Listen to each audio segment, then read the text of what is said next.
Et bonsoir à tous, bienvenue sur la chaîne de Crypnap, j'espère que vous allez bien. On est aujourd'hui le 16 octobre 2022, il est 16h15 au moment où je commence cette vidéo.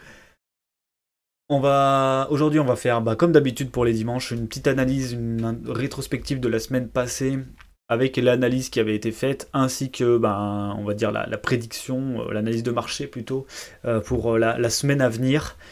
Très intéressant puisque la semaine passée je vous présentais le scénario jaune avec potentiellement des recherches de liquidité pile poil sous les points qui sont ici, donc je peux le mettre sur le pair pour le verra encore mieux. C'est exactement ce qui s'est passé, hein. On est venu chercher tous les points de liquidité, vous voyez, clac clac, on a gratté les 2 points de liquidité qui restaient, sans le dernier bien entendu, parce que le dernier entraînerait des liquidations je pense en cascade, et on n'aurait certainement pas une réactivité comme ça sur le marché.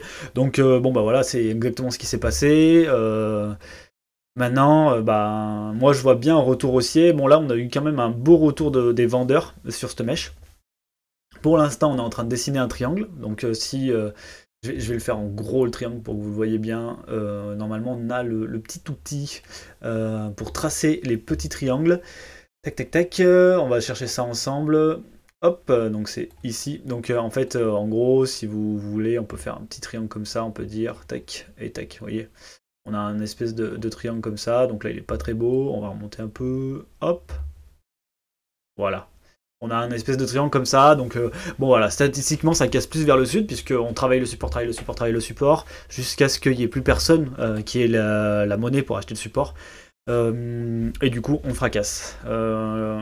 J'y crois moyen dans le sens où le très bon point c'est qu'on a liquidé, comme je l'avais dit dans le scénario jaune ici, donc on a liquidé nos amis les shorters, les longues pardon, donc on allé chercher tous les points plus bas sauf le dernier point, et on a fait une superbe bougie derrière, donc je vois mal le BTC repartir à la baisse en début de semaine.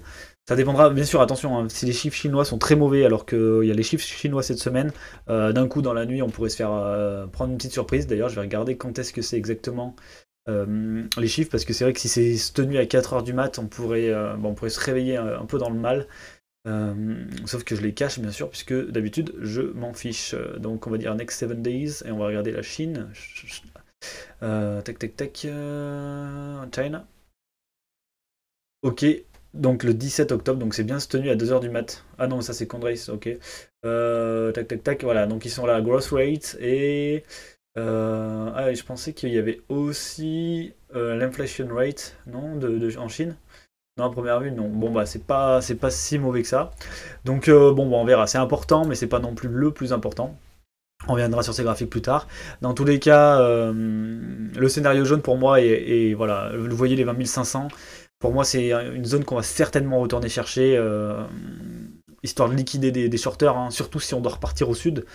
Pourquoi faire gagner tous les gens qui shortent là depuis les 25 000 $? Ça serait assez étrange. C'est possible, mais ça resterait étrange. Donc je vois bien, surtout quand on a un marché qui est comme ça, drivé par les liquidités tout simplement, je vois bien simplement un retour au moins haussier pour cette semaine, qu'on revienne dans cette zone rouge qui est le haut du range, hein, qui fait beaucoup résistance, donc entre les 21 000 quoi, et les 21 500.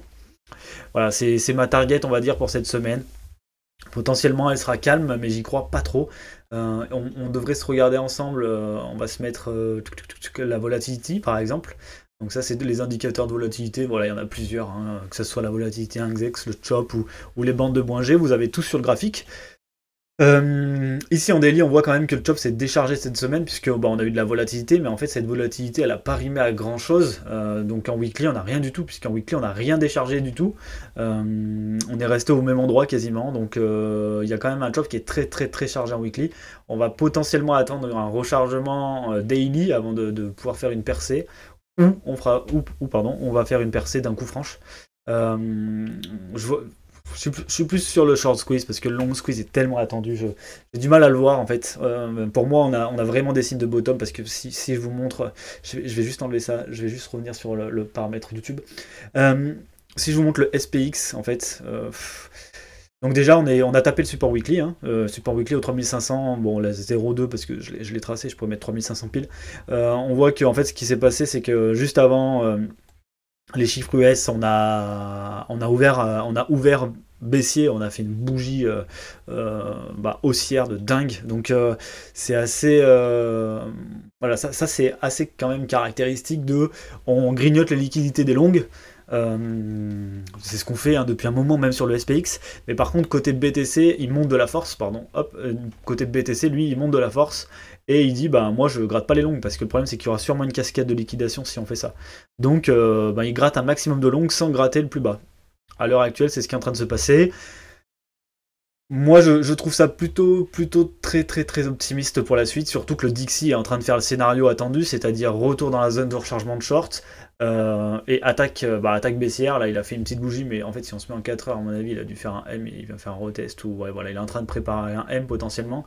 Donc voilà, si on a vraiment une attaque en M comme on a eu ici sur le dollar index, ça serait quand même le top du top. Pour après avoir enfin ce scénario jaune, c'est-à-dire la cassure de la trendline, donc je vous la représente, la cassure de la trendline parabolique, puisqu'on est sur une parabole du dollar. Ce qu'on attend, c'est la cassure de la parabole. Le signal qui sera donné, c'est go risk on, quoi. Voilà, tout simplement, à ce moment-là, ça sera vraiment un vraiment top signal. Sachant qu'en plus, on a un BTC qui est ultra résilient, donc pendant que le dollar est en parabole, lui, il continue à consolider, avec un volume qui devient de plus en plus intéressant, surtout au niveau juste, bon là c'est au niveau des 19 100, moi j'ai repéré en daily les 19 250. Bon voilà, chacun, voilà, on n'est pas à 100-150 dollars près, surtout à 19 000, donc voilà, c'est intéressant, on est vraiment dans une zone d'accumulation qui est de plus en plus grande. À l'heure actuelle, donc on pourrait très bien TP et aller aux 12 000, j'y crois zéro, enfin j'y crois zéro, mais à l'heure actuelle j'y crois de moins en moins. Autant quand on était là, je me disais on pourrait très bien faire une dernière et attaquer, ici on a tenu, donc voilà, bon on a un triangle, en tout cas quand même, faut faire attention à ce triangle qui pourrait, c'est un triangle rectangle, qui est en train voilà, de dire la cassure en général elle est vers le bas.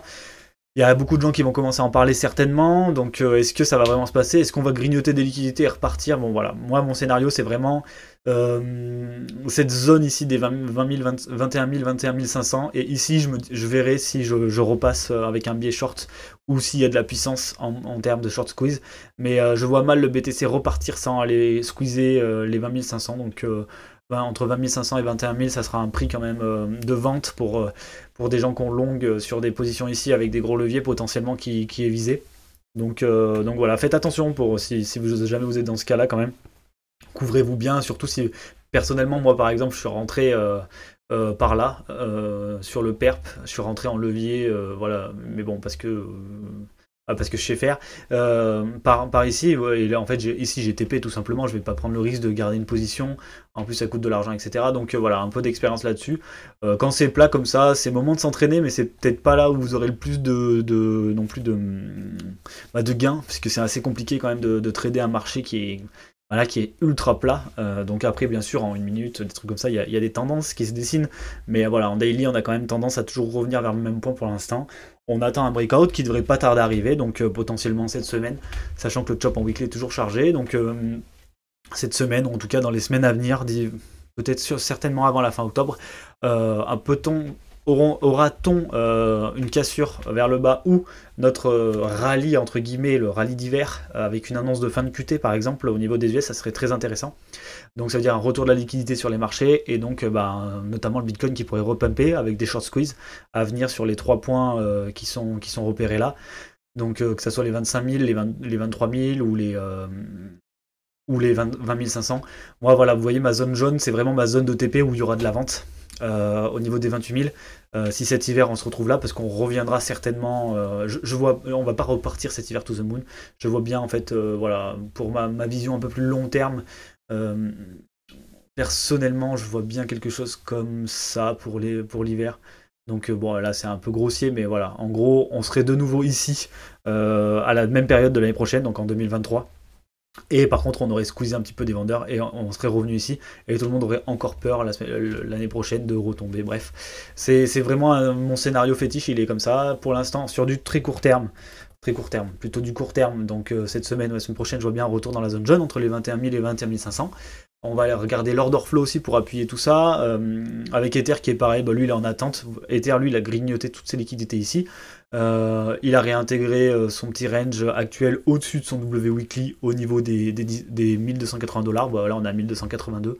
Donc voilà, on voit que c'est vraiment la zone travaillée ici. Vous voyez, il y avait un petit creux, bah, il n'y est plus. Il y est de moins en moins, du moins. Au niveau de l'order flow, du coup, qu'est-ce qui se passe? Ben, BTC, c'est le week-end, il se passe pas grand-chose. On n'a pas tant liquidé que ça, vous voyez. On a TP, donc on a TP long. Hein. Donc ici, là, on a liquidé un max de gens, d'accord. Bon, là, c'est 1 million, mais c'est une connerie, mais, parce que les exchanges donnent plus les bonnes valeurs sur CoinMarketCap, il faudrait regarder ailleurs, mais ici, on a eu une énorme bougie de liquidation. Hein, si on se place en 1 heure, par exemple, on doit pouvoir prendre un petit peu de recul. Voilà, donc on a eu quand même une bougie de liquidation. D'ailleurs, c'est pas du tout là, c'est ici. C'est ce que je dis, moi. Le jeudi... Non, jeudi, c'était là. Donc ici, le 13 octobre, donc c'était jeudi. On a eu une énorme mèche vers le bas pour liquider. Et au final, il y a eu plus de liquidation ici. Vous voyez, sur la première attaque, c'était la semaine encore d'avant, genre le 19 septembre, quoi. C'était il y a un mois, même il y a 2 semaines. 3 semaines, 4 semaines, 1 mois. Et du coup, ici, on a eu très peu de liquidation au final. Donc ça veut dire quoi? Qu'on a sorti tous les longs. Il n'y a plus de longs. Les derniers longs, ils sont sous le bottom. Voilà, point barre. Donc on n'y va pas, bizarrement, on repart. Donc je vois vraiment mal le BTC retourner. Ça, c'est vraiment des signaux pour moi importants. Et pourtant, on a un open interest qui, lui, par rapport à quand on a liquidé à mort, donc c'était là, qui reste 2 milliards de fois supérieur à là. Vous voyez? On a 2 milliards de fois supérieur, n'importe quoi. Qui reste 2 milliards. Donc là, on a 5 milliards 200 000, et là, on a 7 milliards quasi. Donc là, il y a 2 milliards de plus d'ordre ouvert, et pourtant, on n'a pas défoncé le bottom. Donc pour moi, là, il y a beaucoup de shorters en position, on va faire un short squeeze. Voilà, c'est mon analyse. Le funding, lui, fait des allers-retours, bon, ça, c'est pas la chose la plus importante. Je vois bien un short squeeze sur les courts termes. Vous voyez, pareil. Par contre, là, on le voit bien sur ETH, on a des shorters qui sont en position très court terme. On pourrait regarder en 1 heure s'il y a eu plus de liquidation ou pas. Pas tant que ça non plus. Hein. Vous voyez, voilà, sur Ether, il y a vraiment eu pas mal de liquidation, autant qu'il y en a eu quand on était là. Donc ça, c'est assez intéressant. Par contre, on a pas reset non plus le... on est encore à 500 millions hein, d'ouverture, donc on n'a pas reset non plus l'open interest complètement. Mais bon, c'est de bon augure. Et ensuite, on va aller voir les altcoins et on va comprendre un petit peu mieux pourquoi on a eu aussi ce TP vers le bas. Hop, on va se mettre en 4 heures. Donc là, c'est BTC. Voilà. Et du coup, là, je pense qu'on va un petit peu mieux comprendre ici en regardant les altcoins. De toute façon, je vous ai expliqué, dès qu'on a des OI qui montent, donc Open Interest qui montent, avec des retours dans le positif au niveau des alts, en général, on met des attaques baissières pour liquider les altcoins. Et c'est exactement ce qui s'est passé. Donc ça s'est passé ici quand on est monté, boum, on a puni, funding très négatif, funding très négatif, funding très négatif, funding négatif. Ici quand on a commencé à monter avec le BTC, là, on a commencé à avoir des funding positifs dans tous les sens, boum, on a puni, on avait des OI qui montaient, voilà. Donc vraiment, l'order flow des alts, c'est vraiment une bonne indication de ce qui se passe et du sens de marché qui va aller dans l'autre sens parce qu'on ne veut pas faire gagner les gens sur les altcoins, tout simplement. Et là, à l'heure actuelle, là, qu'est-ce qui s'était passé? Augmentation de l'OI avec un retour positif, boum, on a puni fort, et là, on reste dans le funding négatif. Donc ça, pour l'instant, c'est assez intéressant. On a, je crois, un bottom qui est autour des 4 milliards pour... On va regarder vite fait en 4 heures, je ne me rappelle plus, qui est au niveau des... Est-ce qu'on est au niveau des bottoms, au niveau de l'open interest? C'est ça la question intéressante. Par contre, il faudrait charger un petit peu, quoi. Plus que ça, merci. Je vais me mettre en 6 heures. Ok. Tac. Donc en fait ce qu'on va regarder là c'est quelle est la taille des open interest quand le marché est en bottom. Vous voyez on est au niveau des 5,45 milliards à peu près, on va dire entre 5 et 6 milliards, là on est plutôt vers 7 milliards. Donc il y a quand même pas mal d'OI qui sont ouvertes, aussi toujours en longue certainement. Mais je pense pas qu'on ira bien chercher plus haut, on a vraiment... on a vraiment un funding qui s'installe dans le négatif. Donc potentiellement on va aussi avoir un short squeeze qui va aussi être dû aux altcoins. Donc voilà, beaucoup de choses qui me font penser que cette semaine va être plutôt haussière. En fait, de toute façon, le plus gros truc qui me fait penser ça, c'est qu'on n'a pas cassé le bottom alors qu'on aurait pu le faire, quoi. Là, on est venu chercher toutes les liquidations sauf la dernière. Hop, on va mettre le perp. Sauf la dernière, vous voyez, sur le BTC perp. Donc, j'ai même pas la question qui se pose, quoi. Si on avait dû liquider, on aurait liquidé. On l'a pas fait. En plus, les chiffres étaient pas si bons que ça, hein, les chiffres qui sont sortis jeudi. Donc, littéralement, on aurait tout pété cette semaine. c'est pas le cas, donc pour moi on va vraiment avoir un retour haussier. Les liquidations, elles sont au 20 500, au 22 800 et ensuite au 25 200 sur le PERP de Binance. Donc je vois mal là, à l'instant T, on accumule des shorts. Ok, on a un triangle, machin, qui en général casse par le bas. Ok, mais là on a des bougies quand même qui sont assez salaces où on sort les longues, sauf les derniers, parce que ça c'est cascade. Donc on sort les longues, donc je vois bien un short squeeze quand même pour cette semaine. Donc plutôt une hausse avec, comme je le disais, un retour entre les 21 000 et les 21 500, hop, sur le spot. Voilà, tout simplement. Voilà, je vous ai donné mon avis, vous en faites ce que vous voulez. Il ne faut pas oublier que bien sûr on peut péter vers le bas, bien sûr on peut rien faire. Voilà, il y a plein de possibilités. Je vous donne simplement mon avis global. Ensuite, on n'a pas fait un petit check en weekly, mais en weekly, voilà, on a juste une bougie dégueu comme la plupart des semaines. Et sur le SPX, on a une bougie pas significative non plus. On n'a pas une bougie de retournement comme on aurait pu l'avoir ici, vous voyez, comme celle-là. Donc, puisqu'on a eu de la volatilité sur le SPX cette semaine. Mais voilà, on reste quand même sur quelque chose de plutôt bon signe de mon côté. Le plus gros mauvais signe, ça serait bien sûr la cassure des 3500, mais avec une bougie rouge. Par exemple, une bougie comme celle-ci, là, vous voyez, une bougie pleine. Donc c'est-à-dire une ouverture avec pas vraiment de volatilité vers le bas, donc comme ça, comme celle-ci, comme celle-là. Voilà, ça c'est vraiment ou celle-ci encore. Voilà, ça c'est des bougies qui sont assez baissières et assez vénères. Donc si là on avait une bougie comme ça qui nous ramènerait vers les 3300, je pense que dans ce cas-là, ça serait potentiellement voilà, une énorme bougie rouge aussi pour BTC. Dans un cas comme ça, qui ferait une bougie rouge certainement de ce style en weekly. Et donc du coup là, on TPrait vers les 12 000. Mais voilà, comme je vous explique, c'est pas mon scénario privilégié. C'est un scénario que j'ai en tête, mais c'est pas mon scénario privilégié.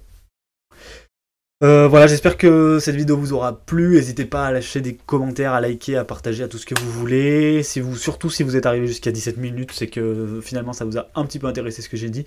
Donc c'est pour le soutien au travail. D'ici la fin du mois ou le mois de novembre, on se retrouvera aussi sur une autre plateforme qui est liée à Cavarian. Donc voilà, c'est un projet NFT, etc. qui sont en train de créer une plateforme décentralisée.